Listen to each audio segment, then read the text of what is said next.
नमस्कार दोस्तों, आपका स्वागत है मेरे एक और YouTube वीडियो में। यह वीडियो मेरे वीडियो सीरीज प्रमुख भारतीय युद्धों का 5वां वीडियो है। यह एक ऐसा युद्ध है जिसने दक्कन का इतिहास बदल दिया था, जो हुआ था नर्मदा नदी के किनारे 619 ईस्वी में, जो कि हुआ था राजा हर्षवर्धन और राजा पुलकेशिन द्वितीय के बीच। गुप्त वंश के पतन के बाद मध्यकाल की शुरुआत होती है। उत्तर भारत में राजा हर्षवर्धन सबसे शक्तिशाली राजा था और दक्षिण भारत में चालुक्य वंश में सबसे बड़े राजा पुलकेशिन द्वितीय थे। बाकी भारत के छोटे छोटे स्वतंत्र लेकिन शक्तिशाली राज्य भी थे, जैसे आज का राजस्थान पहले गुजरान था, कश्मीर और पंजाब में कश्मीरी राजाओं का राज था, और उड़ीसा भी एक स्वतंत्र राज्य था। तो दूसरी ओर दक्षिण भारत के निचले हिस्सों में चोल, पल्लव और पांड्य राजाओं का राज था। परंतु हर्षवर्धन के काल में सबसे शक्तिशाली वर्धन और चालुक्य साम्राज्य ही थे। हर्षवर्धन का शासन आज के गुजरात, मध्य भारत, उत्तराखंड, हिमाचल, उत्तर प्रदेश, बिहार, बंगाल सहित पूर्वोत्तर के कुछ भागों पर राज था। दूसरी ओर पुलकेशिन द्वितीय का गोवा, महाराष्ट्र, कर्नाटक, आंध्र प्रदेश तक साम्राज्य था। उसके साम्राज्य में केरल और तमिलनाडु के भी कुछ हिस्से शामिल थे। पुलकेशिन द्वितीय पुलकेशी प्रथम का बेटा था और चालुक्य वंश का चौथा राजा था, जिसने 609 से 642 ईस्वी तक राज्य किया था। यह दक्षिण भारत का पहला शासक था जिसने स्वर्ण के सिक्के जारी किए थे। दूसरी ओर हेंगशांग के कथनानुसार हर्ष ने अपनी विजय अभियान 6 वर्ष 606 से लेकर 612 ईस्वी में समाप्त कर 30 वर्षों तक शांतिपूर्ण शासन किया था। उसके शासन में कला, संस्कृति और धर्म का भरपूर विकास हुआ। पुलकेशिन द्वितीय के हैदराबाद दानपत्र में यह कहा गया है कि चालुक्य राजा ने अन्य राजाओं को परास्त कर परमेश्वर की उपाधि धारण की।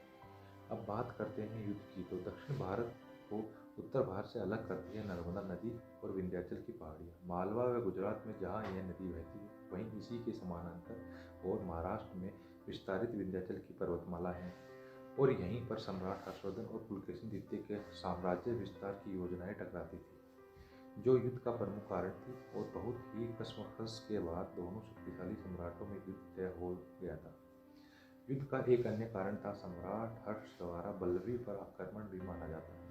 और यह युद्ध नर्मदा के समीप 618 ईस्वी के लगभग लड़ा गया था और पुलकेशिन द्वितीय की जीत हुई थी और हर्षवर्धन को पीछे हटना पड़ा था। और इस युद्ध के हमें दो प्रमुख प्रमाण मिलते हैं। पहला प्रमाण था पुलकेशिन द्वितीय का एलोवा अभिलेख, जिसके ऊपर लिखा हुआ था कि अपार ऐश्वर्य द्वारा ललित सामंतों के मुकुट की आभा से आच्छादित हो रहे थे चरण कमल, जिसके युद्ध में हाथियों की सेना के मारे जाने के कारण जो भयानक दिखाई दे रहा था, ऐसे हर्ष के आनंद को उसने भय से विगलित कर दिया। दूसरा हेंगशांग का यात्रा विवरण शी यूकी के अनुसार अपने राज्यारोहण के बाद लगातार 6 वर्षों तक हर्ष ने अनेक युद्ध किए। उसने कई शक्तियों को पराजित किया, किंतु मोहोल्लचर अर्थात महाराष्ट्र का शासक बड़ा वीर और स्वाभिमानी, उसने हर्ष की अधीनता को नहीं माना।